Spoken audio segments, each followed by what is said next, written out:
Apulia हिता जो असे जागता धन्य माता पिता तयाचिया कुळी कन्या पुत्र होती जे सात्विक तयाचा हरिक वाटे देवा गीता भागवत करती स्मरण अखंड चिंतन विठोबाचे गीता भागवत करती श्रवण अखंड चिंतन विठोबाचे कुळी कन्या पुत्र होती जे सात्विक तयाचा हरिक वाटे देवा तुका म्हणे मज घडो त्यांची सेवा तरी माझ्या दैवा पार नाही कुळी कन्या पुत्र होती जे सात्विक तयाचा हरिक वाटे देवा विठल विठल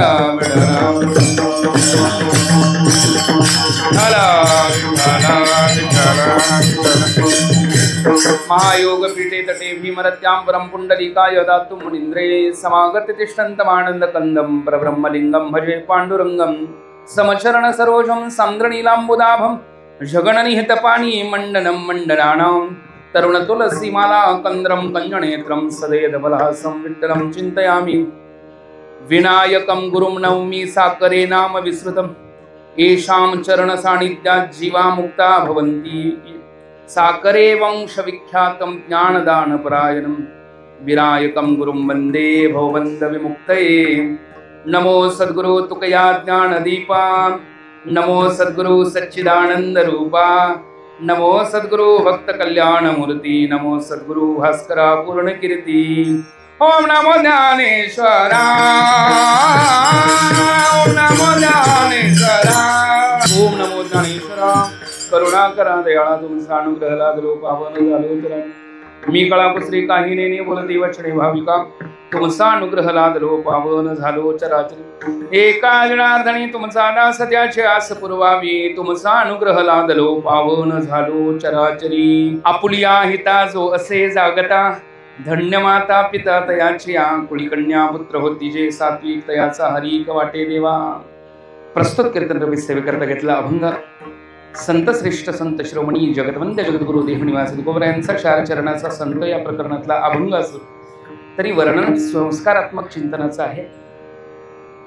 आज औचित्य पाहायला गेलं तर दिव्य सद्गुरु ब्रह्मीभूत श्री गुरु विनायक साखरे महाराज यांच्या 84व्या पुण्यतिथीनिमित्त अत्यंत आदरणीय वंदनीय पूजनीय असणारे गुरुवर्य ज्यांना तळासकर महाराज तळाशीकर महाराज म्हणून प्रसिद्ध असणारे आणि त्यांच्या आश्रमामध्ये त्यांच्या पुत्रांच्या द्वारा कित्येक वर्ष झालं म्हणजे गुरुवर्य आदरणीय आमचे जांभळे महाराज आहेत त्यांचे बंधू राम जांभळे महाराज आणि उद्धव जांभळे महाराज यांच्या अथक परिश्रमातनं अथक प्रयत्नातनं आणि दृढ इच्छेतनं परंपरेचं निर्वहन चालू आहे आणि हे निर्वहन एवढ्याच करता आहे की वंश परंपरा दासमी अंकित तुका मुकलितो लाजकोना परंपरा उत्कृष्ट आहे अत्यंत दिव्य आहे परम भाग्यानं आपलं अशा घरामध्ये आपला जन्म होतो परम भाग्य असावं लागतं की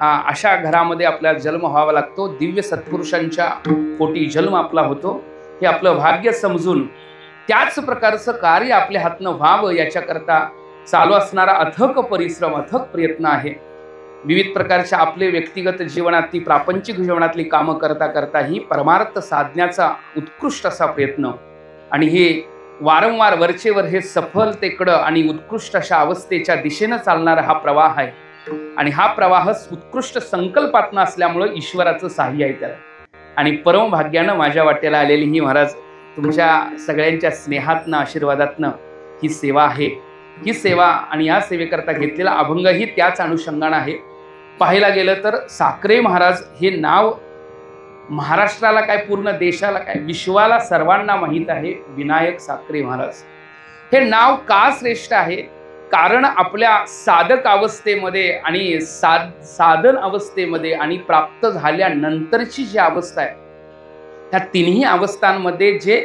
परोपकाराचं काम करायचं करत परोपकारच साखरे महाराजांच्या बाबतीत बोलायचं म्हटलं तर काशीमध्ये दक्षिणामूर्ती स्वामींच्या आश्रमामध्ये राहून साखरे महाराजांनी अध्ययन केलेलं आहे मग शास्त्र असेल वेद असतील ज्ञान शास्त्राचं वेदांतातल्या अनेक ग्रंथांचं ज्यांनी अवलोकन केलेलं आहे मग ज्याच्यामध्ये ब्रह्मसूत्र उपनिषद भगवद्गीता प्रस्थानत्रयी असेलच, बृहस्पत्रांतरीमध्ये अद्वैत सिद्धी चित्सुकी खंडन खंडन खाद्य असतीलच, संग्रह ग्रंथामध्ये सर्वदर्शन संग्रह, सिद्धांतलीन संग्रह, विवरण प्रमेय संग्रह असतीलच. अशा अनेक ग्रंथांचा ज्यांनी अध्ययन केलेला आहे, व्याकरणाचा भाग अनुभवून सुद्धा. आणि एवढं सगळं अध्ययन कशा करता करायचं आहे तर आपल्या इकडल्या वारकऱ्यांना, आपले ग्रंथ अत्यंत सुलभरित्या समजावे त्याच्याकरता आपण त्याची तेवढी तयारी असावी. म्हणजे ज्ञानेश्वरी समजण्याकरता सामान्यांनाही समजेल यात काय नवल नाही. सामान्यांना समजणार, आनंद येणारच, कारण जो वाचेल त्याला ज्ञान देणार माऊली. भाव धरून या वाचे ज्ञानेश्वरी, कृपा करी हरी तयावरी. त्यामुळे त्यांना ज्ञान मिळणारच. पण ज्ञानेश्वरी जर वेदांताच्या दृष्टीनं बघायला गेलं तर अलौकिक आनंदाचा अनुभव येतो, दृष्टी मात्र वेदांताची असली. आणि असं सगळं चिंतन आता आम्ही काशीमध्ये राहून शिक्षण घ्यायला लागल्यानंतर आम्हाला कशा करता एवढं शिक्षण घ्यायचं होतं. अगोदर कीर्तन करतच होतो ना, करायला पाहिजे होतं तसंच कीर्तन चालू नाही का. काशीला जाऊन काय शिक्षण घ्यायचं आहे म्हणजे काशीला जाऊन शिक्षण घेऊन एवढं सगळं शिकायची गरज काय तर अभंग सोडवण्याकरताच. म्हणजे अभंगाची किती दिव्यता असेल सांगा, अलौकिकता असेल की मोठमोठे शास्त्री पंडित महात्मे सुद्धा ज्या अभंगावरती चिंतन करतात, त्या अभंगाचा सरळ अर्थ, त्या ज्ञानोबरांच्या ज्ञानेश्वरीचा त्या ओव्यांचा सरळ अर्थ आपल्यापर्यंत पोहोचवण्याचं काम अशा संत श्रेष्ठ महात्म्य लोकांनी साखरे महाराजांच्या केलेले आहे. आणि त्यांचं पुण्यस्मरण व्हावं या निमित्तानं आयोजित असणारं हे चिंतन. अभंगही त्याच प्रकारचं आपण निवडलेलं आहे. आपुलिया येता जो असे जागता धन्यमाता पिता तयाची. साखरे परंपरेमध्ये जे मूळ साखरे परंपरेचे मूळ म्हणजे ज्या प्रकारे रामचंद्र नाही का जोशी पहिलं नाव, पण त्यांचं नाव साखरे पडलं हे सगळ्यांना माहिती आहे. ते कशा प्रकारची कथा आहे. मोठा त्याग आहे. आपल्या संपूर्ण संपत्ती समोर प्रस्तुत करणं. आता आम्हाला परिपूर्ण वैराग्य असल्याशिवाय एवढा मोठा त्याग होत नाही. आणि त्यामुळं पुढली येणाऱ्या सर्वच लोकांकरता तो एक मार्ग भेटला. परमार्थाचा मार्ग किती दिव्य आहे. संपदा सोहळा नावडे म्हणाला, लागला टकळा पंढरीचा. अशा प्रकारच्या भावनेनं ओतप्रोत होऊन या साखरे परंपरेमध्ये एवढे दिव्य लोक आहेत. आणि म्हणून त्या परंपरेचं या ठिकाणी स्मरण आपल्याला साखरे महाराजांच्या, विनायक साखरे महाराजांच्या स्मरणानं, गुरुवर्य विनायक साखरे महाराजांच्या पुण्यतिथी स्मरणानं आपण ह्या ठिकाणी करत आहोत. पाहायला गेलं तर हा अभंग तुकोबरायांचा 4 चरणाचा आहे. या अभंगामध्ये तुकोबरायांनी काय व्यक्त केलेलं आहे, जो आपल्या हिताला जागा आहे त्याचे धन्यमाता पिता तयाची सात्विक वृत्ती आहे बरं का. त्याच्याकरता देवहर्षित आहे. तयाचा हरी कवाटे देवा. गीता भागवताचं श्रवण करतात, अखंड विठोबाचं चिंतन करतात. तुकोबराय म्हणतात, तुका म्हणे मज घडो त्यांची सेवा. इथं 3 लोक प्रसन्न आहेत. एक आहेत मायबाप, दुसरे आहेत देव आणि तिसरे आहेत संत. मायबापही प्रसन्न आहेत, देवही प्रसन्न आहे, संतही प्रसन्न आहेत. मायबाप प्रसन्न होतात त्यावेळी स्वतःला धन्य मानतात. धन्य धन्य धन्य धन्य माता पिता तयाची. काहीतरी पुत्राचं अलौकिक असं कार्य प्रतीला आल्यानंतर, दिसल्यानंतरच माईबापांना अलौकिक असा आनंद होतो आणि त्यावेळी धन्य शब्द बाहेर येतो. धन्य माता पिता तयाची. देवालाही हर्ष वाटतो. तयाचा हरी कवाटे देवा. आणि संतही ज्याची सेवा करण्याची इच्छा करतात, तुका म्हणे मज घडो त्यांची सेवा. कोण आहेत? अभंगाचं चिंतन अन्वयात्मक बघायचं. सरळ अभंग म्हणताना सरळच म्हणायचं काय हरकत नाही. पण अभंग जर अन्वय अर्थाच्या दृष्टीनं बघायचं असलं तर आपुलिया हिता जो असे जागता धन्यमाता पिता तयाची. कुळीकन्या पुत्र होती जे सात्विक धन्यमाता पिता तयाची. गीता भागवत करती श्रवण अखंड चिंतन विठोबाचे धन्यमाता पिता तयाची. दुसरं चिंतन असंच लावता येईल. आपुलिया हिता जो असे जागता तयाचा हरिक वाटे देवा. गीता भागवत करती श्रवण अखंड चिंतन विठोबाचे तयाचा हरिक वाटे देवा. कुळीकन्या पुत्र होती जे सात्विक तयाचा हरिक वाटे देवा. तिसरंही चिंतन असंच लावता येईल आपल्याला. आपुलिया हिता जो असे जागता तुका म्हणे मज घडो त्यांची सेवा. कुळीकन्या पुत्र होती जे सात्विक तुका म्हणे मज घडो त्यांची सेवा. गीता भागवत करती श्रवण अखंड चिंतन विठोबाचे तुका म्हणे मज घडो त्यांची सेवा. विठ्ठल विठ्ठल विठ्ठल विठ्ठल विठ्ठल विठ्ठल. अभंग असा आहे, अनेक प्रकारामध्ये आपल्याला पाहता येईल. अभंगाचं चिंतन काय आहे तर 3 ऋण आपल्या जीवनामध्ये असतात. त्या 3 ऋणातनं मुक्तीचा भाव बघायला लागतोच आपल्याला. कारण ऋणशेत शिल्लक कधीच आयुष्यात ठेवू नये. किती ऋण आहेत आपल्या जीवनात तर 3 ऋण आहेत. कुठले 3 ऋण आहेत महाराज? एक आहे पितर ऋण आहे, दुसरं आहे देव ऋण आहे, तिसरं आहे ऋषी ऋण आहे. पितर ऋण, देव ऋण आणि ऋषी ऋण.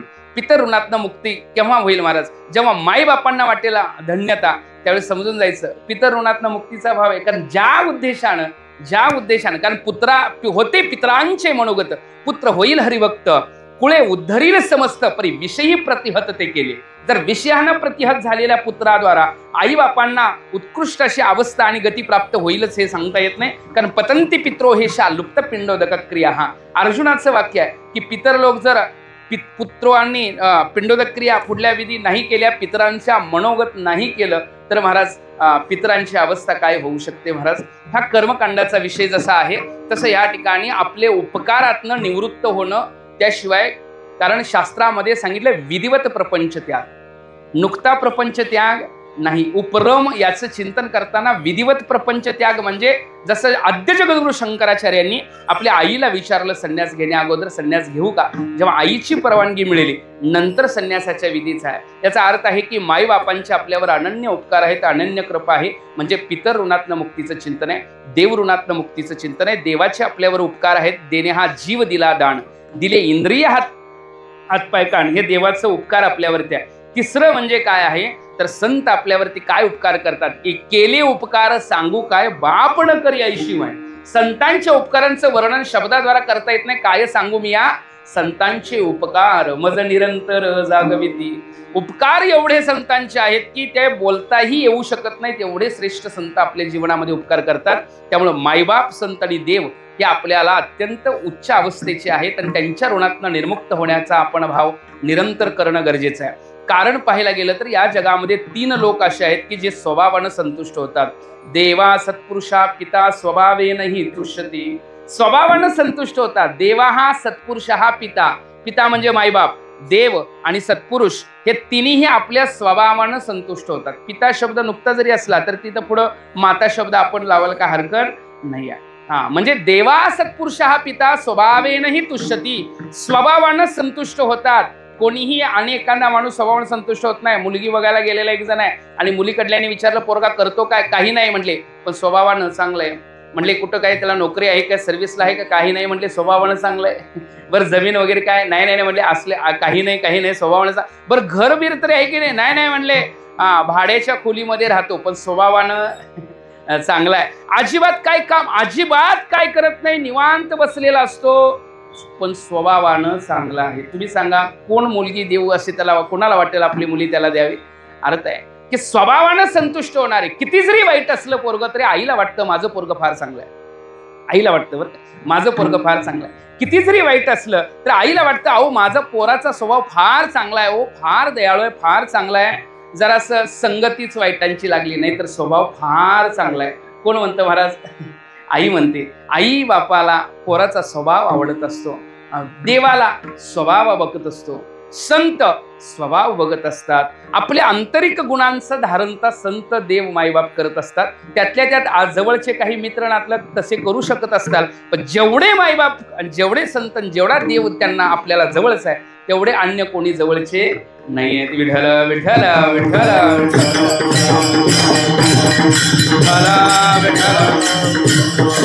त्यामुळं मानवी जीवनामध्ये आपण आल्यानंतर 3 ऋण मागं ठेवू नयेत. ऋण आहेत आणि ऋणांमध्ये पाहायला गेलं तर काही गोष्टी मागं ठेवू नयेत. त्यापैकी ऋणशेष, अग्निशेष, शत्रुशेष मागं ठेवू नये.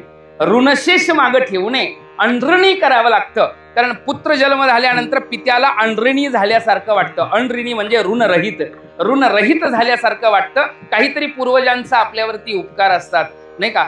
म्हणून पुत्र अथवा पुत्री काही जर जन्म झाला त्यांचा तर त्याला पित्याला वाटतं अनऋणी झाल्यासारखं, कारण तो पुत्र काहीतरी कुळाचा उद्धार करेल नाही का. पुत्रापासून सुखप्राप्ती माता पिता होतील म्हणती नाही का. पण पुत्र काय करतो? अंती अंगुष्ठादावती. अंगुष्ठादावती, अंगुष्ठा म्हणजे माझ्याकडे काही नाही तुमच्याकरता करण्याकरता असंच शिल्लकपणा दाखवतो. नाथ महाराजांची ओळ आहे. पुत्रापासून सुखप्राप्ती माता पिता होईल म्हणती. म्हणून मोह रूपी भ्रांतीनं वेढला आपण असल्यामुळं पुत्र मोह्यामुळे आपल्याला दुःखाची रूपता प्राप्त होते. जर सद्गुणी पुत्र नसेल तर दुर्गुणी पुत्र असेल तर त्या दुर्गुणी पुत्रापासून सुखापेक्षा जास्त दुःखच माईबापांना भेटतं. सुखापेक्षा जास्त दुःख भेटतं. त्याच्याकरता पुत्र सद्गुणी असणं गरजेचं आहे. आणि पुत्र सद्गुणी असण्याकरताचा नियम काय सांगितला बघा. पुत्र सद्गुणी असणं म्हणजे हिताला जागा असणं. इथपर्यंत जायचं आपल्याला. पुत्र सद्गुणी असणं म्हणजे चांगल्या गुणांनी युक्त असणं, आणि तो आपल्या हिताला जागा असेल तर धन्य माता पिता तयाची. हितपर्यंत आपल्याला चिंतनाकडे यायचं आहे. हित म्हणजे काय? हित एकतर माहीत असणं गरजेचं आहे. हित माहीत असलं तर ते माहीत असलेलं नुकतं माहीत आहे असं नाही, म्हणजे हिताचं ज्ञान पाहिजे, ती हित करण्याबद्दल इच्छा पाहिजे, आणि ते हित करण्याबद्दलचा प्रयत्न झाला पाहिजे. ज्ञान, इच्छा आणि प्रयत्न, त्याला शास्त्रीय परिभाषेमधलं नाव आहे ज्ञायती, इच्छती आणि यतती. ज्ञान, इच्छा आणि प्रयत्न. ज्ञान नंतर इच्छा नंतर प्रयत्न.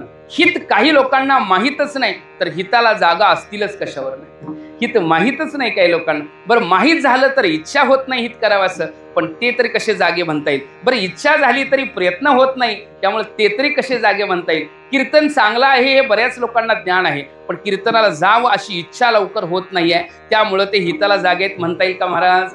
नाही. पण कीर्तन चांगलं आहे असं वाटतं, कीर्तनाला जाण्याची इच्छा आहे, पण कीर्तनाला जात नाही, ते हिताला जागे आहेत का?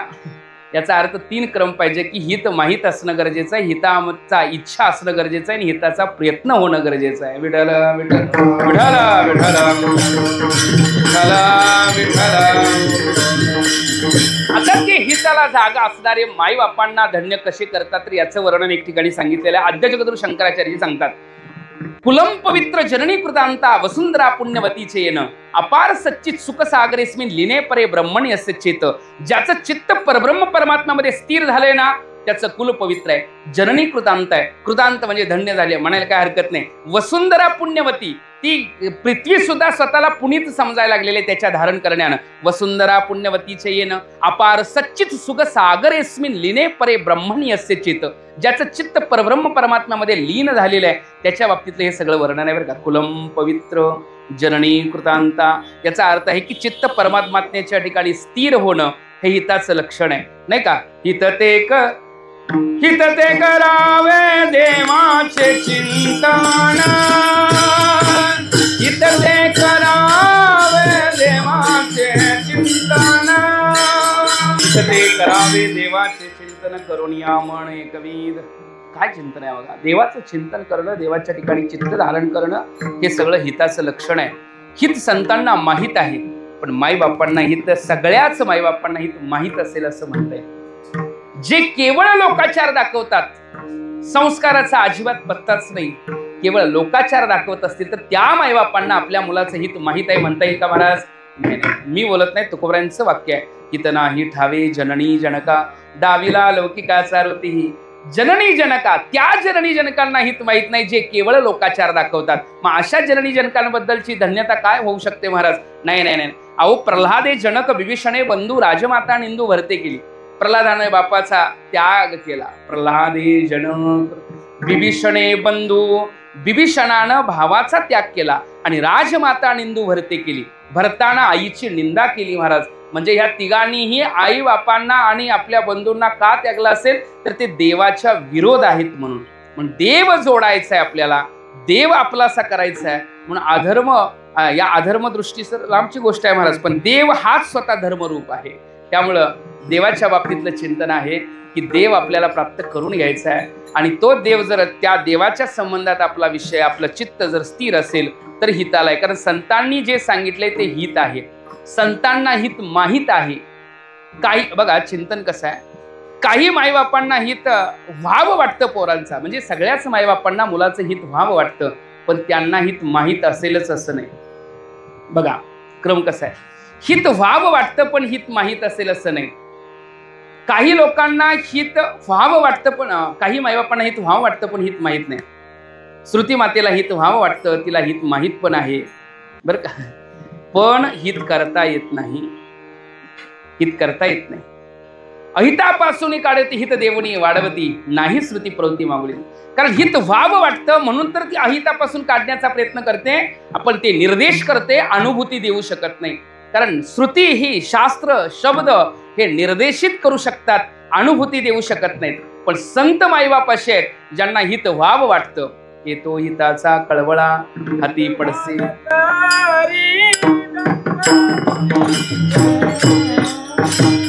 दंबदुरी ठेवा. हिताचं लक्षण सांगितलं, हित व्हावे तरी दंबदुरी ठेवा, चित्तशुद्धी सेवा दे.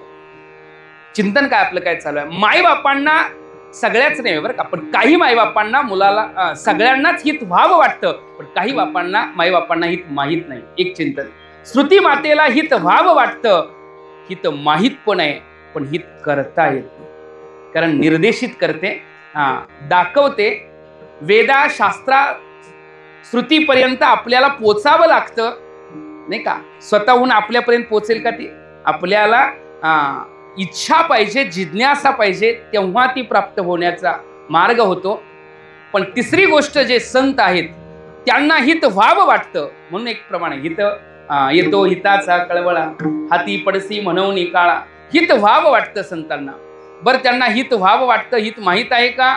माईबापांसारखं काही माईबापांना हित माहीत नाही, काहींना आहे, पण हित व्हावं वाटतं. नवे नवे संतांना हित माहीत आहे, संतांना हित माहीत आहे. घेऊन आले संत हिताहित आपुले. आपलं हित काय, आपलं अहित काय, संत घेऊन आले. आणि घेऊन आले, नुकते आले नाहीत, आता ते हित करतात नाही का. हाताला धरून हित करतात आपलं नाही का. हा तैसे संत जोगी, हा तैसे संत जोगी, तैसे संत जगी क्रिया करुणी दावती अंगी. स्वतः क्रियाशील होतात, आपल्या घरापर्यंत येतात. तुका म्हणे आले घरापर्यंत येतात. लागून या पाया विनवितो तुम्हाला. पायाला लागतात, पण म्हणतात विठ्ठल विठ्ठल म्हणा वेळोवेळा. हिताला प्रत्यक्ष आपल्या करण्याचा प्रयत्न करतात. आपलं हित आपल्याला मार्ग दाखवण्याचं काम करतात. सगळं संत काय करतात तर हाताला धरून तैसे संत जगी क्रिया करुणी दावती अंगी. म्हणजे हित व्हावं वाटतं, हित माहीत आहे आणि हित करतात, ही त्यांना संत म्हणतात बरं का. त्यामुळे संतांनी हित आपल्याकरता जे शोधलेलं आहे, त्या शोधलेल्या हिताचं चिंतन जर करायला लागलो, त्या संतांनी हित आपलं केलेलं आहे. हित ते करावे देवाचे चिंतन. आणि तुम्ही म्हटलं ते आता कुठलं प्रमाण, हित व्हावे तरी दंबदुरी ठेवा देवाची नाही का. हित व्हावे तरी दंबदुरी ठेवा. हिताचाच विचार आहे सगळा. भ्रांतीपासून निवृत्त करणं, अहितापासून काढणं आणि स्वरूपाच्या अनुभूतीपर्यंत पोहोचवणं, हिताचं काम संत करतात. येथे उपकारासाठी आले घरजा वैकुंठ. आणि अशा संतांच्या मार्गानं मार्गस्थ असणारे जे लोक आहेत, ते जागेपणाला होतात, जागे व्हायचा मार्ग क्रमतात. आपुलिया हिता जवसे जागता. आपलं हित. आता वास्तविक या जगामध्ये आपलं काय, हा पहिला प्रश्न आहे नाही का. आपण बऱ्याच लोकांना आपलं म्हणतो, हे माझा, तो माझा, हे माझं, ते माझं, ते माझं, वस्तू माझी नाही का, घर माझं, गाडी माझी, बंगला माझा, सगळं पैसा माझा, सगळं खरंच माझं आहे का, माझं आहे का. आपलं आपलं आपलं म्हणजे काय असेल तर तत्प्रेम आत्मार्थ नैव म्हणण्यार्थ आत्मनी पंचदशीमध्ये वर्णन केलेलं आहे. आपण प्रत्येकाला आपलं म्हणतो, त्याच्यावर स्नेह आहे म्हणूनच. गाडी, कोणी दुसऱ्यानं हात लावून चालत नाही आपल्या गाडीला. आपल्याला लगेच राग येतो कडे सांगा की माझी गाडी आहे म्हणतो, त्याच्यावर विशेष स्नेह आहे. त्यामुळं त्याला साधी खर्च काहीतरी क्रॅश सुद्धा होऊन देत नाही आपण नाही का. सांगा, आपण आपली गोष्ट स्नेहानं सांभाळतो. का सांभाळतो? ती आपल्याकरता अनुकूल आहे म्हणून. आपल्याला अनुकूल आहे म्हणून आपल्याला ती आपली वाटायला लागते, पण वास्तविक ती आपली आपल्याकरता आहे. मग आपण कोण आहोत हा पहिला शोध घेतला पाहिजे. आपण कोण आहोत तर आपण वास्तविकरित्या या देहाते म्हणे मी धनपुत्र दारा माझे. केवळ देह सुद्धा आपलाच आहे, आपल्याकरता आहे. त्या स्वरूपाकरता अनुकूल असेल तर बरं वाटतं. प्रतिकूल देहाची रूपता असेल तर लोकांना वाटतं देवानं आम्हाला असं का ठेवलं. एखादा अंध व्यक्ती आहे, त्या अंध व्यक्तीला वाटतं देवानं एक डोळा दिला तरी चालेल. वाटतं की नाही सांगा. एक डोळा मिळाला तरी माझं आयुष्यात कल्याण आहे, पण नाही आहे. म्हणजे त्याला दुःख वाटतं, प्रतिकूलता वाटते की नाही सांगा. म्हणजे शरीर जर अनुकूल असेल तर त्या शरीराबद्दल बरं वाटायला लागतं, देवाला धन्यवाद देतो. किती लोक धन्यवाद देतात सांगा. आम्हाला देवा फार उत्कृष्ट असं शरीर दिलेलं आहेस देवा, तू दिले इंद्रिय हात पाय कान डोळे मुख बोलाय वचन. कधी सकाळी उठल्या उठल्या प्रार्थनेत त्याला म्हणतो का देवा वा वा वा तुमच्यामुळे आम्हाला फार चांगलं शरीर मिळाले देवा. कारण तुम्हीच दिले इंद्रिय हात पाय कान दिलेत का नाही सांगा. ज्याने हा जीव दिला दान, आणि देवा उत्कृष्ट अशा सुखरूप असं शरीर दिलंय, तुम्हाला लाख लाख धन्यवाद. किती लोक म्हणतात सांगा. नाही नाही नाही, देहावर तादात्म्य ठेवू नयेत. देहालाच मी म्हणायला लागतात. या देहा ते म्हणे मी धनपुत्र दारा माझे. देहालाच मी म्हणायला लागले, धनपुत्र दारा माझे म्हणायला लागले. मग आपलं स्वरूप काय आहे महाराज. आपल्या स्वरूपाचा शोध आपण घेत नाही. देह वसतात देह नो हे मी हे सरे. देह हे काळाचे धन कुबेराचे. शास्त्रामध्ये गीताकारांनी तर गीतेमध्ये दुसऱ्या अध्यायामध्ये देह आणि आत्मतत्व हे कशा प्रकारे भिन्न आहेत आणि आत्मतत्व देह नाही आहे हे अर्जुनाला स्पष्ट समजवण्याचा प्रयत्न केला. अर्जुनाला पहिल्यांदाच तो विवेक द्यायचा प्रयत्न केला. या उपाधी माझी गुप्त चैतन्य असे सर्वंगत आणि ते तत्वज्ञ संत स्वीकारिती. तत्वाचा बोध झालेल्या संतांना स्वरूपाचं ज्ञान झाले. मी तव वासुदेव तत्वता. आणि या आपल्या स्वरूपाच्या ठिकाणी जाग असणं म्हणजे आपुल्या हिता जो असे जागता. आपल्या स्वरूपाचं ज्ञान होणं हेच जागेपणाचं लक्षण आहे बरं. नाहीतर सहज मी आंधळा गा नाही का, तो आंधळा परवडला कारण तो आंधळा मुक्त आंधळा आहे. सहज मी आंधळा गा निज निराकार पंथे वृत्ती निवृत्ती झाली जण न दिसेची तेथे. आता लोक दिसत नाही, आता देवच सर्वत्र प्रतीतीला परमात्माचा यायला लागला. हे मुक्त आंधळा. पण वास्तविक पाहायला गेलं तर काय झालेलं आहे, स्वरूपाचं ज्ञान न व्हायला कारण जे आहे ते आपलं प्रारब्ध असेल सोडा. पण त्या प्रारब्धाबरोबर आपलं परमात्म्यानं आपल्याला कर्म करण्याकरता स्वतंत्रता दिलेली आहे नाही का. भोगण्याच्या बाबतीत आपण परतंत्र असलो तर करण्याच्या बाबतीत आपण स्वतंत्र आहे. फळ भोगण्याच्या बाबतीत आपण परतंत्र आहे पण करण्याच्या बाबतीत आपण स्वतंत्र आहे. कीर्तनाला जायचं का नाही आपण ठरवू शकतो पण त्या नाही का मागलं काही फळ. एक जर म्हटलं असल भाग्यात तर जाईल कीर्तनाला नाही का, असल भाग्यात तर घातली जाईल माळ असं नाही म्हटले. फळावरती परतंत्रता आहे. स्वतंत्रता ही आपल्या कर्म क्रियाशीलतेवरती आहे. त्यामुळं करण्याच्या बाबतीत स्वतंत्र आहे म्हणून हिताला जाग राहण्यामध्ये आपण स्वतंत्र आहे. हिताला जाग राहण्यामध्ये आपण स्वतंत्र आहे महाराज. प्रत्येकानं आपलं हित बघायला काय हरकत नाही. आपलं हित कशात आहे, आपण आपलं स्वरूप काय आणि संतांच्या मार्गाने गेलं तर हित आपल्याला सापडतं. आपल्या स्वरूपाचंच ज्ञान संत करून देतात. तेच हिताला जागा असणं. वास्तविक जागृततेची एक व्याख्या तुकोबराय सांगतात. तुका म्हणे मना पाहिजे अंकुश नित्य नवा दिस जागृतीचा. मनावरती अंकुश असणं म्हणजे मनोमार्गे गेला तो ते चिंपला. मनाच्या मार्गाने जाणाऱ्याकडे नाही तर मनाला मार्गाला लावणाऱ्यावरती त्याच्या स्वतःच्या मनावर अंकुश असतो. कारण मनाला मार्गाला लावायचं. संतांची संगती मनोमार्ग गती अकळावा श्रीपती येणे पंते.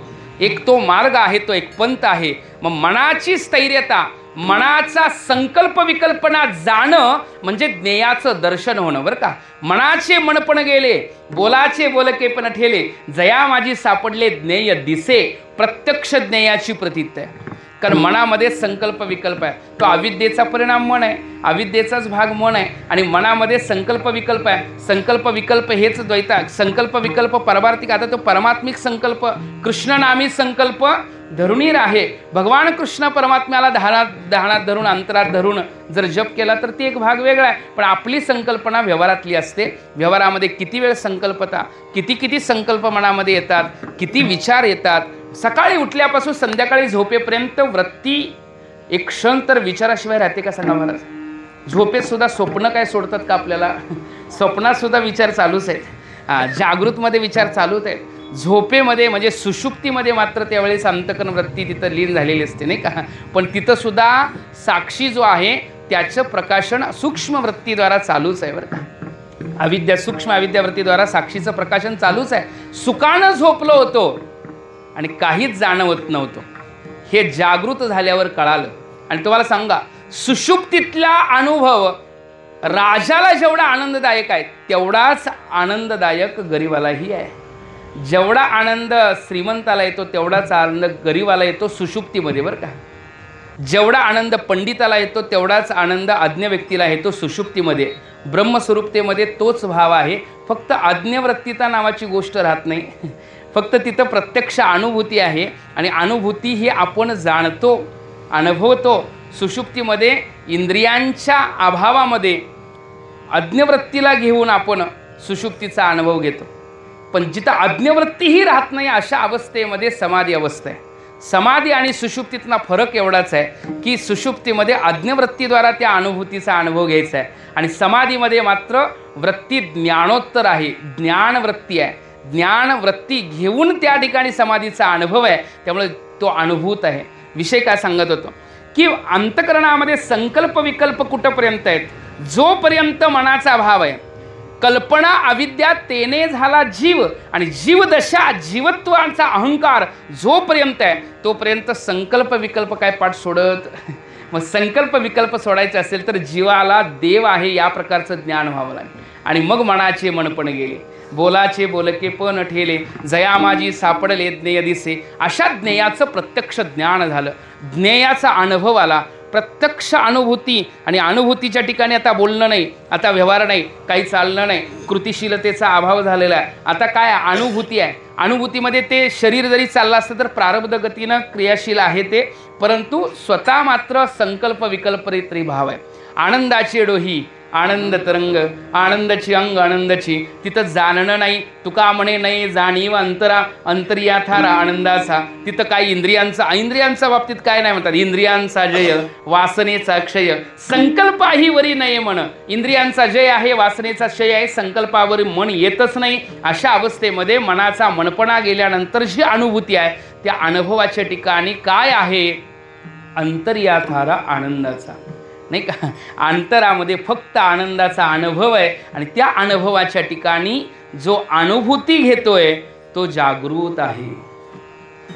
तो काय आहे, जागृत आहे. आपुलिया हिता जो असे जागृत आहे, त्या दिशेचा मार्गस्थ आहे.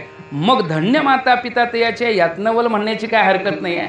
कारण त्या अवस्थेची त्यांना अनुभूती घेतलेली आहे. त्या अवस्थेची अनुभूती अशी तशी आलेली नाही, त्याला काहीतरी क्रम करावा लागला आहे. साधा चहा जरी पाहिजे असला तरी क्रम करावा लागतो महाराज, नाही का. म्हणजे भांडं ठेवावं लागतं कशावर,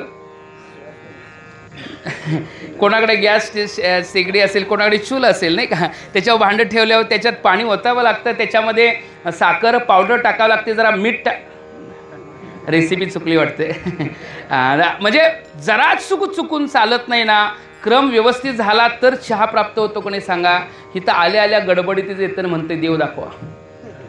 अहो भले भले लोक, एवढ्या लोकांनी एवढे प्रयत्न केलेले आहेत. या गीतकारांनी वर्णन केले, यदक्षरम वेद विदो वदंती. त्या परमात्म्याला काही लोक अक्षर रूपात मानतात. यदक्षरो वेद विदवंती विशो यदक्षरम वेद वदंती विशंती यदि तयोवित रागा यदिच्छंतो ब्रह्मचर्यांचरंती तत्ते पदम संग्रहेण प्रवक्षे. म्हणजे ज्याच्या प्राप्तीकरता काही लोकांनी ब्रह्मचर्याची धारणता पालनता केलेली आहे, ज्याच्या प्राप्तीकरता संन्यासाश्रम धारण केलेला आहे, ज्याच्या प्राप्तीकरता विविध प्रकारच्या मार्गांचा अवलंब करून खडतर तप केलेले आहे, ज्याच्या प्राप्तीकरता काय काय साधना लोक करतात. कोणी जप करतं, कोणी तप करतं, कोणी व्रत करतं, कोणी तीर्थ करतं. ज्याच्या प्राप्तीकरता एवढा खडतरता प्राप्त करून घेतात. आणि लोक म्हणतात, एखादा येऊन गडबडीतच म्हणतो आम्हाला दाखवा. कैसेने दैवत प्रसन्न त्वरित उघार आहे निवांत शनिशिवाय. जरा स्थिर हो बाबा. गडबडीतलं पात्र घेऊन इथं येऊन चालत, पात्र म्हणजे मनरूपी पात्रवर. गडबडीतलं म्हणजे चंचल असणाऱ्या मनोवृत्तीद्वारा परमात्म्याचा अनुभव अजिबात येऊ शकत नाही. वर्णनच केलं बरं का. ज्याचं चित्त अजिबात स्थिर नाही आहे अशा योगीनं यत चित्तस्य युंजते योगमात्मन. चित्त एकाग्र झालेल्यालाच आत्मस्वरूपाचं चिंतन प्राप्त होईल. चित्त विभ्रांत असेल त्याला परमार्थिक चिंतनता प्राप्त होत नाही. चित्त स्थिर करावं लागतं. ठाईचं वैसोनी करा एक चित्त आवडी अनंत आळवावा. म्हणून हितं चित्त हिताचं चिंतन सांगितलं. हित ते करावे देवाचे चिंतन. त्या चिंतनाच्या मार्गाने चाललेला क्रम आहे ना, तो क्रम काहीतरी करावा लागेल.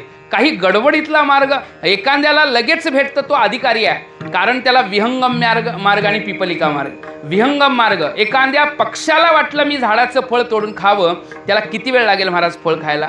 जास्त वेळ लागणार नाही. आणि एखाद्या मुंगीला वाटलं मी झाडाचं फळ खावं, तिला किती वेळ लागेल महाराज वरपर्यंत जायला? बराच वेळ लागेल की नाही? याचा अर्थ आहे मार्ग काहींना वेळानं प्राप्त होतं, काहींना लगेच प्राप्त. तो अधिकाराचा विषय आहे. पण अभ्यासक्रम तर करावा लागतोच. त्या क्रमामध्ये जात असताना या अभंगातलं वर्णन आहे, कुळीकन्या पुत्र कोतिजे सात्विक. तो क्रम करावा लागेल. कारण हिताला जागवायचं आहे ना, तर सात्विक वृत्ती धारण करावी लागेल. आता सात्विक वृत्ती अवस्था कशाचा परिणाम आहे? पुण्य आहे. सात्विक नाही का, सात्विक पुण्य, सात्विके पुण्य निष्पत्ती पापोत्पत्तीश राजसे तामसेर नौभयम किंतु व्रता आयुषपणम भवेत. सात्विक वृत्ती ह्या ठिकाणी परमार्थाकरता फार पोषक आहे. तुका म्हणे येते सत्वाचे सामर्थ्य करावा परमार्थ अहनिर्षी. किती लोक सात्विक आहेत सांगा आपण बसलेल्यापैकी? किती लोक सात्विक आहेत?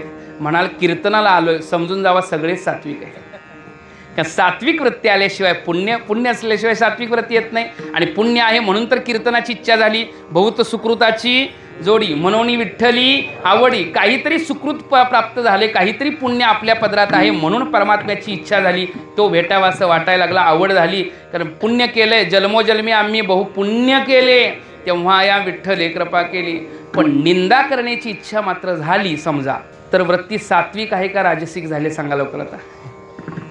नाही का, आपल्या मनामध्ये एखाद्याबद्दल वाईट विचार यायला लागले म्हणजे काय, याचा निंदा करावी, हाला आपण चांगलं म्हणू नये असं जर यायला लागलं तर वृत्ती सात्विक आहे का राजसिक आहे? मग किती लोक राजसिक आहेत सांगा आता इथं कोणीच राजसिक नाहीत का? कारण सगळेच आता विठ्ठलमय चिंतनामध्ये आपण आलो. आपल्याला कोणालाही निंदा व्हावी, कोणाची निंदा करावीशी वाटत नाही, कोणाबद्दल मत्सर येत नाही, कोणाबद्दल क्रोध येत नाही, कोणाबद्दल नाही, अशा सगळ्या प्रकारचा भाव आपल्या मनामध्ये नाही, विकार नाही येत ना, म्हणजे आपण कसे आहेत, सात्विक आहे.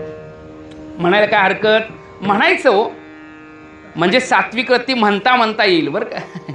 काय काय वेळ आपण बघा कसं असतं, महाराज लोक म्हणतात ना, आत्ता नुकतीच माळ घातले महिनाभर, तरीही लोक घरी आल्यानंतर काय म्हणतात, महाराज नमस्कार, महाराज दर्शन घेतात, म्हणतात की नाही महाराज. मग महाराज का म्हणतात माहिती आहे, आपण महाराज झालो यात काय शंकाच नाही, माळ घातले महाराज झालो. पण आपल्याकरता असा विषय आणायचा नाही की आपण महाराज आहे, आपण महाराज बनावं म्हणून लोक महाराज म्हणतात नाही का. आपण महाराज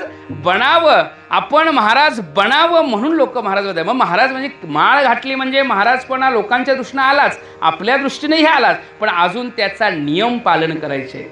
जेने विठ्ठल मात्रा घ्यावी तेने पथ्य सांभाळावी.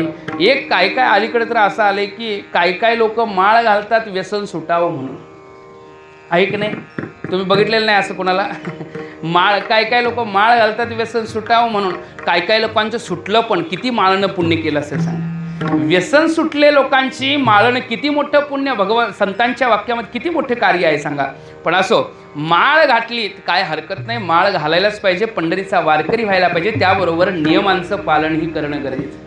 जेने विठ्ठल मात्रा घ्यावी तेने पथ्य सांभाळावी. विठ्ठलाची मात्रा घेतली, पथ्य सांभाळता आलं पाहिजे. मी काय विषय बोलतो, सात्विक वृत्तीता. आपल्यामध्ये सात्विक वृत्तीता आहे का? म्हणजे महाराज कुठं चुकतो एवढंच बघत असेल तर आपण सात्विक का राजसिक? नाही का, म्हणजे पूर्ण कीर्तन चांगलं झालं पण महाराजाचा स्वर गेलताच जरासा, एक जण म्हणतात एखादं काहीतरी नाही का, म्हणजे काय होतं आपल्याला, बरं काय हरकत नाही, महाराजाकरता फायद्याचं आहे. कारण पुन्हा स्वर सुधारता येतो, बरं पुन्हा स्वर सुधारता येतो, त्यामुळं तो फायद्याचा विषय आहे. पण वृत्ती सात्विक व्हायचं असेल तर काय करावं लागतं? असं काय आहे, कारण सत्वगुण आपल्यात सत्वगुण आहे हे कशावरनं ओळखता येईल? गीतेमध्ये फार सुंदर वर्णन केलं आहे. 14व्या अध्यायामध्ये गीतेमध्ये वर्णन भगवान परमात्मा सांगतात की सत्वगुणी माणूस कसा असतो. सत्वगुणाचं लक्षण वरीच सांगितलेत महाराज. तत्र सत्वम निर्मलत्वात प्रकाशकमनामयम सुखसंगेन बंधनाती ज्ञानसंगेन चाणग. निर्मलत्वात प्रकाशक आहे, प्रकाशकता आहे, बुद्धिमत्ता आहे, निर्मलता आहे, नाही का, ही सगळे सद्गुण चांगले चांगले यायला लागले नाही का. प्रकाशमच प्रवृत्तींच मोहमेवच बांधव अन्नद्वेष्टी संप्रदानी न निवृत्ता आणि कांक्षदी. प्रकाशता सांगलेले, ज्ञानाचा उदय जास्त आपल्या मनामध्ये व्हायला लागला, अंतकरणामध्ये अत्यंत परमार्थिक चिंतनामध्ये स्पष्टता यायला लागली, तर समजून जावा सत्वगुणाचा परिणाम आपल्या जास्त आहे, आपल्या सत्वगुण वृद्धी झालेला आहे. म्हणजे सत्वाचं कामच आहे ज्ञानात. सत्वा संजायते ज्ञानम, नाही का, सत्वात संजायते ज्ञानम ऊर्ध्वम गच्छती सत्वस्था. नेहमी त्याचा उत्कृष्ट अवस्थेतला भाव असतो. ऊर्ध्वम गच्छती सत्वस्था मध्ये तिष्ठन्त राजसा जगन्य गुणवृत्तिस्था आदो गच्छन्ति तामसः. त्यामुळं उत्कृष्ट गुणाची प्राप्ती करायची असेल तर सत्वगुण गरजेचा आहे बरं का. पण सत्वगुण सुद्धा सत्वाच्या पलीकडे जायचं आहे. नुकताच सत्वगुण उपयोगाचा, सत्वगुण पाहिजे, पण सत्वगुण हे साधक आहे, पण तो सुद्धा बंधन करणार आहे. सुखसंगेन बंधनाती ज्ञानसंगेन चाणक. तो बंधन कसला करतो म्हणाल तर तो प्रकृतीचाच गुणधर्म आहे. त्रिगुणात्मिका प्रकृती आहे, सत्व रज आणि तम, त्रिगुणात्मिका प्रत्यय. मग गुणातीत व्हावं लागतं. गुणातीत म्हणजे गुणांच्या पलीकडे गेलेला. अर्जुनानं भगवंताला प्रश्न केला, देवा गुणातीत माणूस कसा असतो एवढं सांगा, नाही का.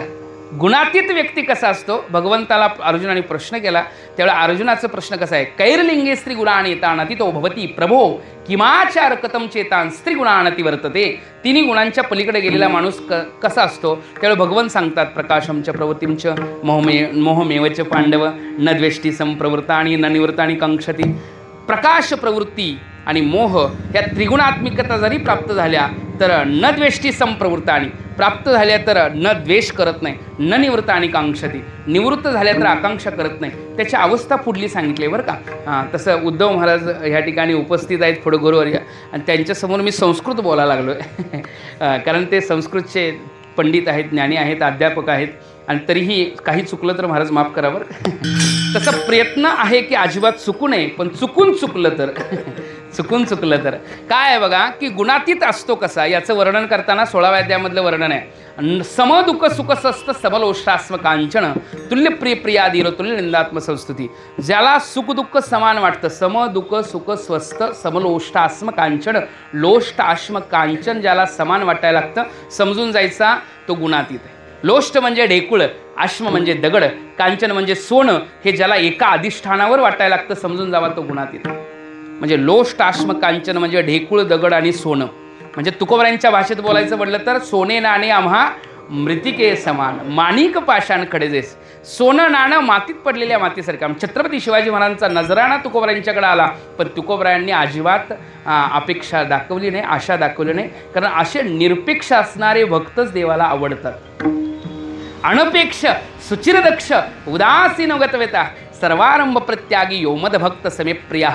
मला प्रिय असणारा भक्त कोणता आहे, अनपेक्ष सुचिरदक्ष निरपेक्ष असणारा. म्हणून भक्त कधी देवाकडे मागत नाहीत, अजिबात काही मागणी करत नाहीत, कारण मागणी करणं अपेक्षाकृत आहे. त्या ठिकाणी अंतकरणामध्ये आसक्ती आहे, काहीतरी इच्छा आहे, अभिलाषा आहे, म्हणून मागणं करत नाहीत. एक ठिकाणी तर असं वर्णन आलंय, प्रल्हादांनी देवाकडं मागितलं, प्रल्हादाला देव म्हटले मागा काहीतरी. प्रल्हादांना नरसिंह भगवान प्रसन्न झाले, म्हटले मागा काहीतरी. प्रल्हादांना नरसिंह भगवान प्रसन्न झाल्यावर मागा काहीतरी म्हटल्यावर प्रल्हाद म्हटले देवा काही मागत नाही.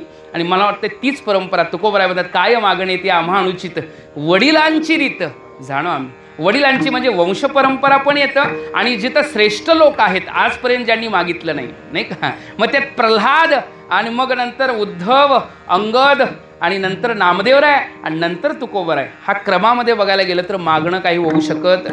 काय मागणे ते अमानुचित वडिलांची रीत. तसं म्हटले प्रल्हादांनी काहीच मागितलं नाही. देव प्रसन्न झाले, देव म्हटले मागा काहीतरी. नाही म्हटले काही मागायचं नाही. आता प्रल्हादांना असं वाटलं की देवाला काहीतरी अपेक्षा आहे का, देवानं काही इच्छा आहे का भक्तांना मागा.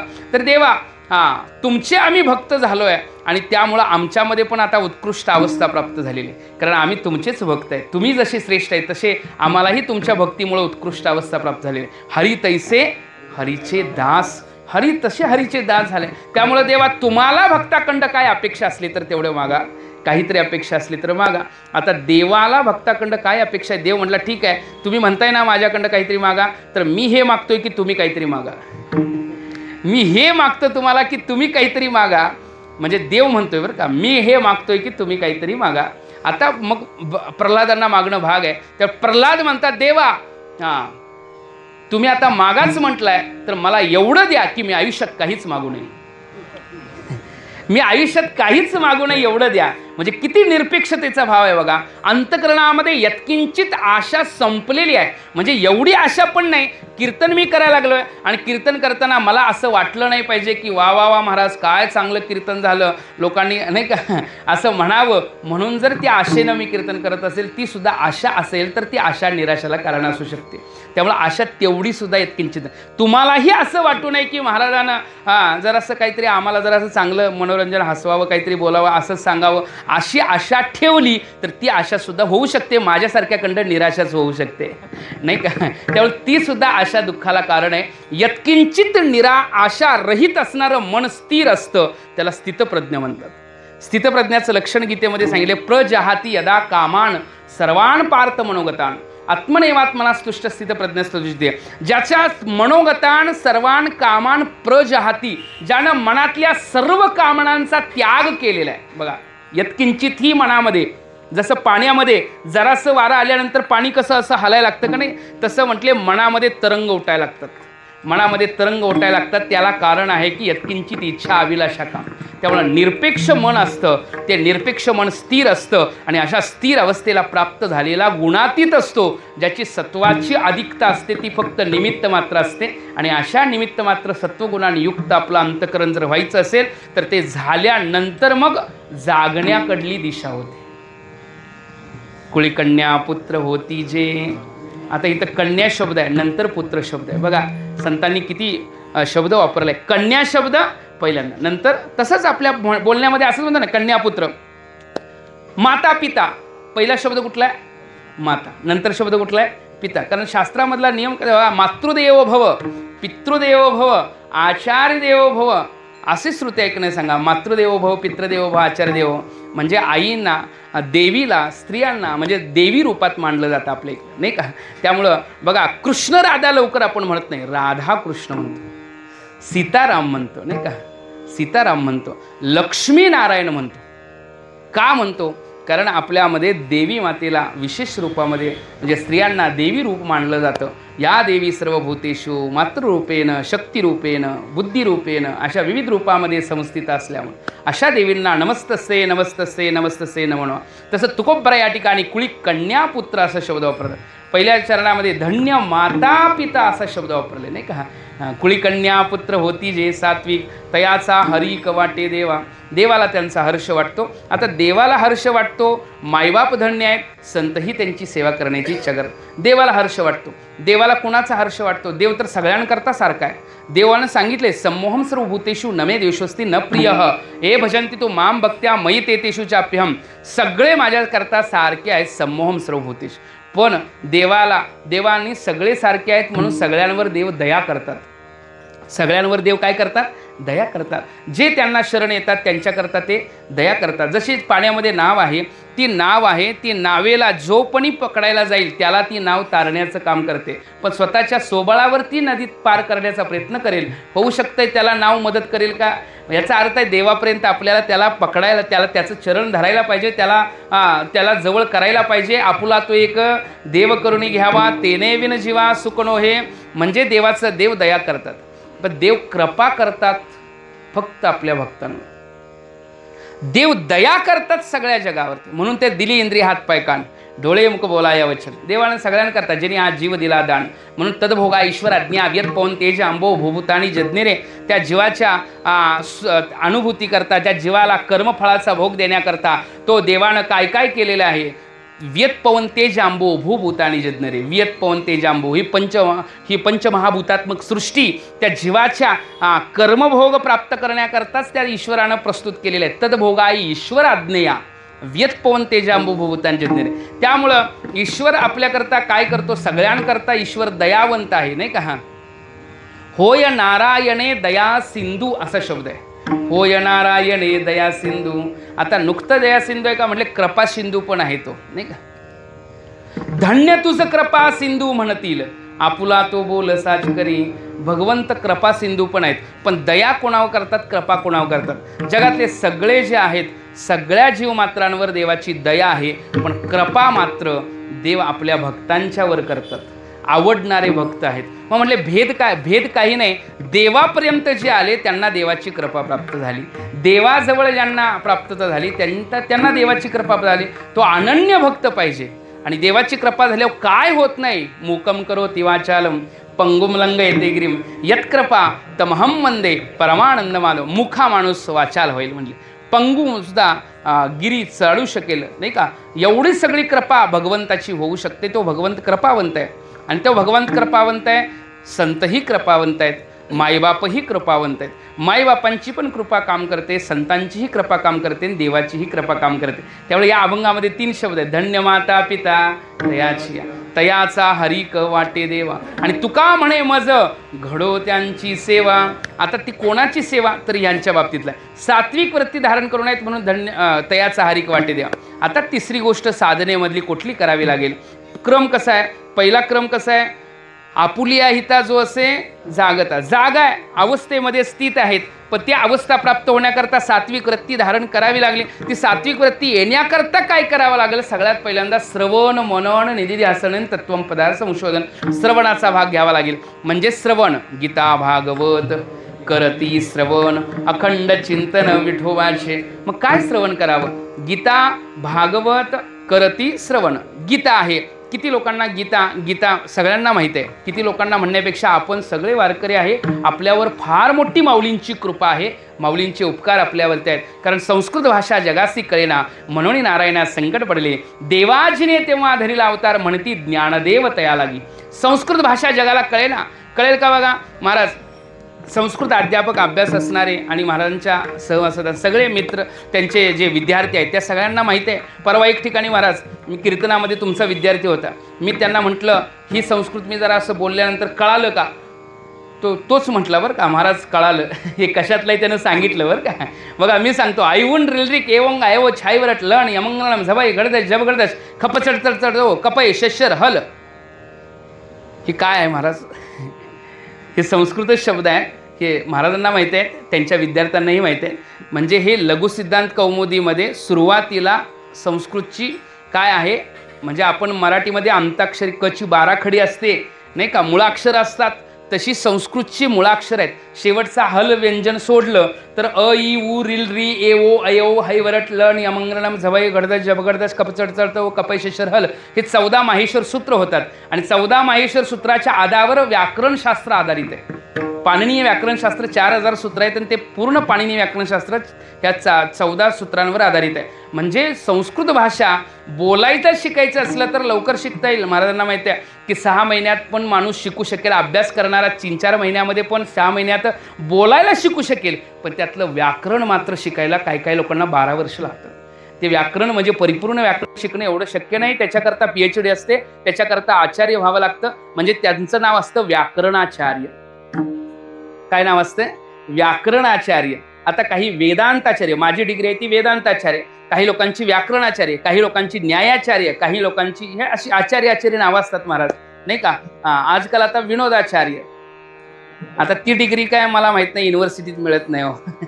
पण आमची डिग्री तर युनिव्हर्सिटीला आहे. कारण आचार्य शब्दाची व्याख्या तर आपल्याला माहित पाहिजे. आचिनोती शास्त्राणी आचारान स्थापयत्तीच स्वयमेव आचरस्तु इति आचार्य स्मृतः. आचिनोती शास्त्राणी, जे शास्त्रांचं चयन करतात, 6 शास्त्र आणि 12 शास्त्र पुढले आणि राहिलेले, त्यांचं चयन केलं जातं. आचिनोती शास्त्राणी आचारान स्थापयती, त्याच्यामध्ये स्वतःचे काही सिद्धांत वाटले तर ते यथार्थरित्या त्यांना बघतात नाही का. स्वयमेव आचरस्तु, नुकतं आचार्य, अजून आम्ही आचार्य डिग्री घेतली पण अजून आचार्य व्हायला काय लागतं? स्वयमेव आचरस्तु. अजून आमचं काय आचरण होईना महाराज एवढं. स्वयमेव आचरस्तु इति आचार्य स्मृतः, त्यांचं नाव आचार्य आहे बरं का. आणि तसं व्याकरणाचार्य व्हावं लागतं. आणि हे संस्कृत भाषा कळाल्यानंतर तसं भगवद्गीतेतलं पूर्ण व्याकरण कळायचं असेल तर अभ्यास करावा लागेल नाही का. मग संस्कृत भाषा जगासी कळेना, म्हणून नारायणा संकट पडले, देवाजीने तेव्हा धरला अवतार, म्हणती ज्ञानदेव तया लागे. भगवद्गीता ही कुठली आहे म्हणाल तर महाभारतामध्ये भीष्म पर्वामध्ये, महाभारतामध्ये पर्व आहेत नाही का, युद्ध पर्व, वन पर्व, शांती पर्व, तसं भीष्म पर्व. भीष्म पर्वामध्ये 25व्या अध्यायापासून 42व्या अध्यायापर्यंत 18 अध्याय होतात. किती अध्याय होतात? 18 अध्याय. त्या 18 अध्यायांनाच भगवद्गीता म्हणतात. 25व्या अध्यायापासून 42व्या अध्यायापर्यंतचे 18 अध्याय महाभारतातले आहेत. भीष्म पर्वातले, त्या पर्वातल्या भीष्म पर्वातल्या 18 अध्यायांनाच भगवद्गीता असं नाव आहे. कारण ते भगवान श्रीकृष्णांनी अर्जुनाला तत्वज्ञानाचा तो प्रसंग आहे, भीष्म पर्वातला युद्धाचा प्रसंग आहे. त्या ठिकाणी भगवंतांनी अर्जुनाला सांगितली ती भगवद्गीता. आद्यजगद्गुरू शंकराचार्यांनी त्याच्यावरती टीका लिहिली आहे, मधुसूदन टीका आहे नाही का, रामानुजाचार्य, मध्वाचार्यांची, अनेक आचार्यांची त्याच्यावर टीका आहे, श्रीधरी टीका आहे, मधुसूदनची टीका आहे, वल्लभाचार्य, निंबार्काचार्य, सगळ्या आचार्यांनी त्याच्यावरती भाष्य केलेलं आहे. मग एवढी सगळी असणारी श्रेष्ठ भगवद्गीता आहे कशी म्हटले, या भगवद्गीतेचं एक वर्णन केलेलं आहे. माऊलींनी भगवद्गीतेचं एवढं सुंदर चिंतन केलेलं आहे, एवढी नम्रता दाखवलेली आहे माऊलींनी भगवद्गीतेच्या बाबतीत. भगवद्गीता काय आहे आणि मी कुठं आहे. जसं रघुवंश महाकाव्य लिहिताना कालिदासजी लिहितात, कालिदासजी रघुवंश महाकाव्य लिहिताना, रघुवंश महाकाव्य मोठा ग्रंथ आहे म्हटले, सूर्यापासून निर्माण झालेला क्वसूर्य प्रभव वंश पचाल्प विषयामती तितर्षु दुसरो मोहा तुंगी पेनास्मी सागर. कुठं सूर्यवंशापासून निर्माण झालेला हा वंश आणि कुठं माझी बुद्धी म्हटले नाही का, क्वचाल्प विषयामती पण मी हा सागर तरुण जाण्याचा प्रयत्न करू लागले. तितर्षु दुस्तरू मोहात, मला जो मोह आहे ते हा सागर तरुण जाण्याचा. सूर्यप्रभो वंश पचाल कवी. तसं माऊली एक ओवी देतात. का टिटुभू सासुवरी माप सुये सागरी, मी नेनतू त्या परी प्रवृत्तेत. टिटवी साचूवरी, चाचून म्हणजे आपल्या चोचीनं समुद्र बाजूला उपसून काढण्याचा जी प्रयत्न करू लागलेले की नाही टिटवी, नाही का. आता टिटवीचा विचार करायला तिची अंडी समुद्राने गिळली मला, आणि अंडी गिळल्यामुळे आता त्या टिटवीला काय विचार केला की समुद्रालाच बाजूला फेकून द्यायचं काढून, नाही का. टिटू चाचवरी माप सोय सागर. पण ती प्रयत्न करू लागलेली आहे की ती समुद्रामध्ये जायचं, तिथलं पाणी घ्यायचं आणि बाजूला नेऊन टाकायचं. समुद्रात जायचं, पाणी घ्यायचं चोचीनं, बाजूला. किती दिवसात समुद्र संपेल सांगा? किती दिवसात समुद्र संपेल? नाही नाही. अहो त्या टिटवीची चोच केवढ्या. माऊलीने किती उदाहरण दिले बघा. मी नेनतू त्या परी प्रवृत्तीत. ही माऊलींची नम्रता आहे. ज्ञानेश्वरीतली माऊलींची नम्रता, पराकोटीची नम्रता. माऊली स्वतःला किती स्वतः समजतात. स्वतः माऊली ही भगवंताचा अवतार आहे. स्वमुखी आपण सांगितो श्री विष्णू. गीता हा प्रश्न अर्जुनेस आणि अवतार पांडुरंग. त्या माऊली आहेत. त्या माऊली स्वतःबद्दल म्हणतात की मी कोण आहे. स्वतःची ओळख सांगताना ज्ञानेश्वरीच्या दुसऱ्या अध्यायामध्ये सांगतात, म्हणे निवृत्तीदास अवतारी जोजी. ज्ञानेश्वरांची किती व्यापकता, श्रेष्ठता. म्हणजे ज्ञानेश्वरीमध्ये बघायचं असेल, माऊलींचं दर्शन तुम्हाला घ्यायचं असलं तर ज्ञानेश्वरी मधल्या त्यांच्या नम्रतेच्या ओव्या बाजूला करा आणि ते वाचताना तुम्हाला माऊलींचं गुणांचं दर्शन होईल. हेच तर त्यांचे दर्शन घ्यायचं असेल तर त्या ज्ञानेश्वरीमध्ये आलेल्या तत्वज्ञानाचा बोध बघावा. आपण काय वर्णन केलंय गीतेबद्दल सांगताना किती श्रेष्ठ माऊली सांगतात. गीता ही निष्कपट माय, चुकोणी ताणणे हिंडे जेवाय, ते मायसुता भेटी होय अधर्म तुमचा. गीता ही निष्कपट आई आहे म्हटले. गीतेच्या बाबतीत माऊली एवढं उत्कृष्ट असं बोलतात, एवढं चांगलं बोलतात की त्या गीतेबद्दलचं वर्णन करताना म्हणतात, दुर्गा माता जशी प्रगट झालेली आहे. कुणाचा नाश करायला दुर्गा प्रगट झाली सांगा लोक? आता सगळ्यांना माहिती आहे दुर्गा नवरात्रीला नवरात्रीला आपण उत्सव करतो. दुर्गा माता प्रगट झाली की नाही सांगा? कोणाचा नाश करण्याकरता दुर्गा माता प्रगट झाली? महिषासुराचा नाश करायला दुर्गा माता प्रगट झाली, बरं का. आता दुर्गा माता प्रगट झाली म्हणून ती ज्या ग्रंथामध्ये वर्णित आहे तिचं नाव आहे दुर्गा सप्तशती. काय नाव आहे? दुर्गा सप्तशती. आणि दुर्गा सप्तशती या ग्रंथामध्ये दुर्गा मातेचं वर्णन केलेलं आहे. ती महिषासुराचा नाश करायला प्रगट झाली आणि त्याचा नाश केल्यावर ती स्वतः आनंदित पावली, आनंदित झाली. हे वर्णन जसेच तसं गीतेकरता वापरलेलं आहे. याला रूपक म्हणतात, रूपक अलंकार. देवा तूची गणेश हा रूपकाचा भाग आहे. रूपकाचा भाग कसा केलाय बघा की गीता ही सप्तशती मंत्र प्रतिपाद्य भगवती मोहमहिषा मुक्ती आनंदलेसे. तसं दुर्गा माता आहे ती महिषासुराचा नाश करायला प्रगट झाली, तशी गीता माता आहे ती मोहरूपी महिषासुराचा नाश करायला प्रगट झाली. दुर्गा माता आहे ती महिषासुराचा नाश करायला प्रगट झाली, तशी गीता माता आहे ती मोहरूपी महिषासुराचा नाश करायला प्रगट झाली. ती भगवती आहे तशी ही भगवती आहे. ती सप्तशती आहे. सप्तशती म्हटली जाते. दुर्गा सप्तशती का म्हटलं जातं? त्यामध्ये बरेच श्लोक, त्याबरोबर अर्धश्लोक असे सगळे मिळून 700 होतात. त्यामुळे तिचं नाव आहे सप्तशती, दुर्गा सप्तशती. तशी गीता सुद्धा काय आहे? सप्तशती आहे, कारण ती सुद्धा 700 श्लोकांचीच आहे, नाही का. त्यामुळे माऊलीने वर्णन करताना जसा तिनं महिषासुराचा नाश करून आनंदली, तसा ही सुद्धा मोहरूपी महिषासुराचा नाश करून आनंदली. तर अर्जुनामध्ये झालेला जो मोह होता तो शेवटला संपला. अर्जुन स्वतः म्हटला, नष्टो मोह स्मृतिर्लब्ध्वा तत्प्रसादात मयाच्युत. म्हणजे मोह संपून ती गीता माता आनंद प्राप्त केलेला आहे. ओवीतनं बघा की गीता ही सप्तशती मंत्र प्रतिपाद्य भगवती मोहमहिषा मुक्ती आनंदलेसे. नाही का? किती उत्कृष्ट गीतेचं वर्णन माऊलीने केलेलं आहे. ती अशी असणारी दिव्य गीता आहे. गीता भागवत करती श्रवण, अशा गीतेचं वर्णन जिथं माऊली ही अनेक ग्रंथातनं गीतेला निवडतात आणि त्या गीतेवरती चिंतन लिहितात. ती गीता किती श्रेष्ठ असेल ती आपल्याला ही कशी आहे तर अध्यात्मशास्त्री अंतरंगचे अधिकारी. हे अध्यात्मशास्त्र आहे. गीताशास्त्रम इदम पुण्यम यपडेत प्रेतपुमान विष्णोपदम वाप्नेति भय शोकादिवर. म्हणजे जो अर्जुनाला जो भ्रम झाला तो त्याला स्वर्गाचं राज्य नाही पृथ्वीचं राज्य देऊन सुद्धा मुक्त झाला नसता, त्या भ्रमातनं निवृत्त झाला नसता, त्या शोकातनं. पण गीता भगवद्गीता माता ऐकल्यानंतर त्या अर्जुनाचा मोह निवृत्त झाला ना, शोक निघून गेला ना, भ्रांती निघून गेली की नाही त्या अर्जुनाची. अर्जुन शेवटला म्हणला, नष्टो मोह स्मृतिर्लब्ध्वा त्वत्प्रसादात मयाच्युत स्थितोस्मी गत संदेह करिष्ये वचनम तव. याचाच अर्थ आहे की आपला मोह पण निघून जाऊ शकतो फक्त गीता श्रवण केली तर. म्हणून माऊली म्हणतात की श्रवण करा तरी अवधान ऐकले दिजे मग सर्व सुखाशी पात्र होईजे, हे प्रतिज्ञोत्तर माझे उघडाई का. त्यामुळे गीता भागवत, आता नुकती गीता का तर भागवती गीता पण आहे, गीता ही उद्धार करते.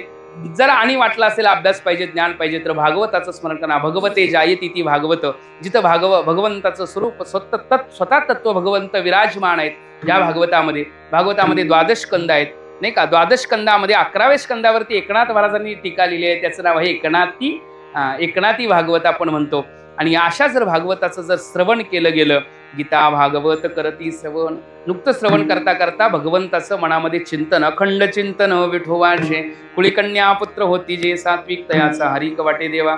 क्रम बघा, गीता भागवताचं श्रवण, अखंड विठोबाचं चिंतन झाल्यामुळं काय झालं, कुळीकन्या पुत्र होती जे सात्विक वृत्तीचा झाल्यामुळं काय झालं, आपुलिया हिता जो असे जागता, ह्या हिताला जागे आहेत. त्यामुळं काय झालं, धन्य माता पिता तयाचा हरिक वाटे देवा. आणि तुका म्हणे मज घडो त्यांची सेवा, विठोबा रघुमान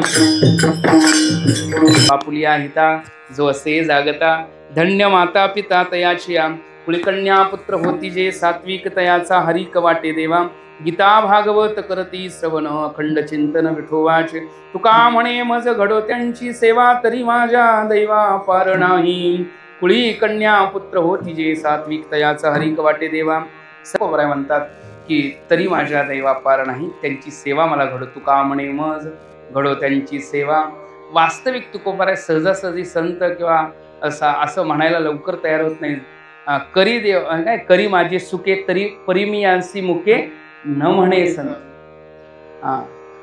तुकोबराय म्हणतात की तुकोबरायांच्या भाषेमध्ये संतत्वाची व्याख्येमध्ये जे बसलेले त्यांनाच संत तुकोबराय. एरवी लवकर तुकोबराय कोणाला संत म्हणायला तयार होत, पण ते व्याख्येमध्ये बसलेले असतील, नुकत्या व्याख्येत नाही त्या, म्हणजे वर्तन तसे जर करत असतील तर मात्र तुकोबराय ह्या ठिकाणी म्हणतात तुका म्हणे मज घडो त्यांची सेवा, तरी माझ्या दैवा पार नाही. मग काय अवस्था पाहिजे, आपुलिया हिता जो असे जागता. वर्ण सगळं वर्णन करता आलेलं. धन्य माता पिता तयाचिया, कुळीकन्या पुत्र होती जे, सात्विक तयाचा हरिक वाटे देवा. गीता भागवत करती श्रवण, अखंड चिंतन विठोबाचे. तुका म्हणे मज घडो त्यांची सेवा, तरी माझ्या दैवा पार नाही. तर दैव शब्द 2 वेळा आले. एक धन्य माता पिता तयाची, धन्य शब्द दैव शब्दाचा आहे, आणि तरी माझ्या दैवा पार नाही. याचा अर्थ आहे की भाग्य आणि दैव हा शब्द, धन्य शब्द आपण केव्हा वापरतो, धन्य धन्य. बऱ्याच आपल्या चिंतनामध्ये धन्य शब्द आहे. धन्य ते संसारी दयावंत जे अंतरी, धन्य झालो संसारी आम्ही देखील पंढरी, धन्य आज दिन झाले संतांचे धरण. नाही, बरेच धन्य ते संसारी दयावंत जे अंतरी. बऱ्याच ठिकाणी धन्य धन्य शब्द आपण वापरलेले आहे नाही का. मग धन्य शब्दाचा अर्थच काय होऊ शकतो, तर म्हणाल की धन्य म्हणजे काय, की दैव असा अर्थ येतो, भाग्य येतो. पण आपण धन्य झालो, पूर्णता प्राप्त झाल्यानंतरचा, जी गोष्ट दुर्लभ आहे आणि जी गोष्ट आवश्यक आहे, अशी गोष्ट प्राप्त झाल्यानंतर आपण धन्यता व्यक्त करतो. जी गोष्ट दुर्लभ आहे आणि जी गोष्ट आवश्यक आहे. समजा आता वाळवंटातनं निघालेला माणूस आहे, वाळवंटामध्ये दुर्लभ काय आहे महाराज, वाळवंटात पाणी दुर्लभ आहे, तसं माती सुद्धा दुर्लभ आहे. वाळवंटात पाणी दुर्लभ आहे, तसं माती सुद्धा दुर्लभ आहे. मग मातीचा मोठा ढीग दिसला वाळवंटात तर हे म्हणेल का धन्य झालो धन्य झालो? नाही नाही. पण जर पाणी भेटलं, अत्यंत तहान लागली आणि पाणी भेटल्यावर माणूस काय म्हणणार, वा धन्य झालो. पाणी पिल्यावर समाधानाचा भाव धरून धन्य म्हणेल का नाही सांगा बरं. गोष्ट दुर्लभ आहे पण आवश्यक नसेल तर त्या गोष्टीबद्दल धन्यता व्यक्त केली जात नाही. तसं माती दुर्लभ जरी असली तर ती आवश्यक नाही. पाणी दुर्लभ आहे आणि आवश्यकही आहे. आता समजा दुर्लभ आवश्यक, दुर्लभ नाही आहे, आवश्यक आहे पण दुर्लभ नाही, अशा वेळी ही धन्यता व्यक्त केली जात नाही. माणूस नावेमध्ये बसलाय आणि नावेतनं पलीकडे जायला निघालाय, मध्येच तहान लागली. आता तहान लागल्यावर पाणी आवश्यक आहे पण पाणी दुर्लभ आहे का, कारण नदीमधनं निघालेलं आहे. जरा हात खाली केला, नदीतलं पाणी घेतलं, प्यायला लागला, दुर्लभ आहे का? दुर्लभ नाही आहे पण आवश्यक आहे. आवश्यक आहे पण दुर्लभ नसल्यामुळे इथं धन्यता व्यक्त केली जात. कारण धन्य झालो पाणी प्यायला मिळालं असं कोण म्हणतं का? अहो पाण्यातनंच निघालोय आपण, तर आपण धन्यता कशी व्यक्त करेल? याचा अर्थ आहे जी गोष्ट दुर्लभ आहे, जी गोष्ट आवश्यक आहे, अशा प्राप्तीमुळे आपण धन्य असं स्वतःला समजतो. तिथं धन्य माता पिता तयाची म्हणण्याचं कारण आहे की तो आपल्या हिताला जागा असणं दुर्लभ आहे. आजकाल आता माता पितांना हिताला जागा असणारी लोक दुर्लभ आहेत का नाही सांगा, आणि आवश्यकही आहेत. हिताला जागा असणं दुर्लभ आहे आणि हिताला जागा असणं आवश्यक आहे. बघा आता अवस्था किती आहे. पण आमच्या महाराजांनी संस्कार शिबिर घेतलेलं आहे, त्याचबरोबर नवीन पिढींना घडवायला लागलेलं आहे. नवीन मुलांना जसं आपण नवीन पिढी करता आपण आपल्या पुढल्या पिढ्यांकरता आपण संपत्तीचे वारसदार म्हणून आपण वारसा लावतो पुढं, ते लावायची गरज नाही. आपोआपच आपल्यानंतर त्यांची संपत्तीचे वारसदार होतात, तिथं लावायची गरज आहे का? पण संस्काराची वारसदारता मात्र शिकवावी लागते. ते संस्कार शिकवावे लागतात, त्याशिवाय ते संस्कार प्रत्येक माईबापांना आपला मुलगा चांगला व्हावा, सद्गुणी व्हावा असं वाटत असतं, पण ते होणं जरासं दुर्लभ आहे. कारण संगती चुकायला नको. सत्संगामध्ये जर आपण मुलांना जर लावलं, कारण कसं असतं लहान मुलांमध्ये एक असतं की त्यांच्या दोन प्रकारचे संस्कार त्यांच्यावर, म्हणजे लहान मुलांवर एकच प्रकारचे संस्कार करता येतात, पण मोठ्यांवर दोन प्रकारचे संस्कार करतात. लहान मुलावरती एकच संस्कार आहे की गुणाधान करणं, गुणाधान करायचं आहे. दोषापनयन त्यांच्यामध्ये करायची गरज नाही, कारण त्यांच्यात दोषच नाहीत. दोष घालवायची त्यांच्यातली गरज नाही, कारण त्यांच्यात दोष नाही आहेत. त्यांच्यामध्ये गुणच फक्त द्यायचे, चांगल्या गुणांची संगती द्यायची, बरं का. दोष घालवायची गरज, कारण ते निर्दोष असतात, निर्दोष. मोठ्या माणसामध्ये मात्र त्यांच्यातले दोषही गेले पाहिजेत आणि त्यांच्यामध्ये गुणही दिले पाहिजेत. पण लहान मुलांच्या बाबतीत मात्र केवळ गुणाधानाचा विषय आहे आणि महाराजांनी उत्कृष्ट अशा प्रकारचं वातावरण इथं तयार केलेलं आहे. फार सुंदर अशी संस्था चालू आहे, ज्याच्यामधनं तयार होणारे अत्यंत उत्कृष्ट प्रवचनता करतायत. त्यांचे प्रवचन मी आता ऐकले तर एवढी उत्कृष्ट वाटली की खरंच काशीला जाऊन जे शिकायला पाहिजे ते हिथं मिळते. काय कळालं बघा, म्हणजे आळंदीला जाऊन शिकायला पाहिजे ते जर हिथं मिळत असेल तर म्हणतात की नाही, अर्केचेत मधुविंदेत किमर्थम पर्वतम व्रजेत. याचा अर्थ आहे की मधु म्हणजे जर उत्कृष्ट असा आपल्याला जर मधु म्हणजे काय, मधु माहिती आहे ना तुम्हाला, रस, मधु रस. आपला मधु म्हणजे मध पाहिजे असेल तर जर आपल्या मागच आपल्या जवळच भेटत असेल, आपल्या जवळ आपल्या पुढेच जर भेटत असेल तर लांब जाऊन काय करायची गरज आहे म्हटले, जवळच भेटायला काय हरकत नाही. पण ज्यांना आळंदीला जावं वाटतं त्यांना तीर्थाच्या ठिकाणी राहून अभ्यास करावा वाटतो, काय हरकत नाही, तिथेही चांगला आहे. आळंदी काशीमध्ये तर उत्कृष्ट चिंतन आहेच, पण ज्यांना तशी परिस्थिती नाही आहे, जाता येत नाही, त्यांच्याकरता उद्धव महाराजांनी आपला स्वतःचा सगळा व्याप बघत नाही का, स्वतः एक शिक्षक आहेत, ते सर्व्हिसला आहेत आणि ते करत करत मुलांना अध्ययन शिकवण्याचं काम करतायत. फार मोठं काम आहे.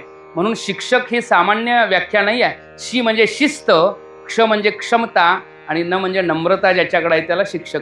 नाही, क म्हणजे कर्तव्य, शी म्हणजे शिस्त, क्ष म्हणजे क्षमता आणि क म्हणजे कर्तव्य ज्याच्याकडे आहे त्यांना शिक्षक म्हणतात.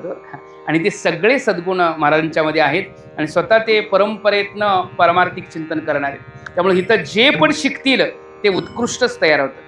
त्यांच्यासारख्या म्हणजे हा कुठल्या संस्थेतला विद्यार्थी आहे हे लगेच कळतं, बरं, कुठल्या संस्थेमध्ये तयार झालेला विद्यार्थी. त्यामुळे आपल्या भागामध्ये पाहायला गेलं तर पाठाची परंपरा चालू आहे कित्येक वर्ष आणि बरेच लोक मला जे नाव सांगतात ते म्हणजे बापू महाराज तळाशीकर, गुरुवारी बापू महाराज तळाशीकरांचं नाव सांगतात. कारण आम्ही कुठेही कीर्तनाला लांब गावाला जरी गेलो तर त्या ठिकाणी सुद्धा महाराजांचं आदरानं नाव निघतं.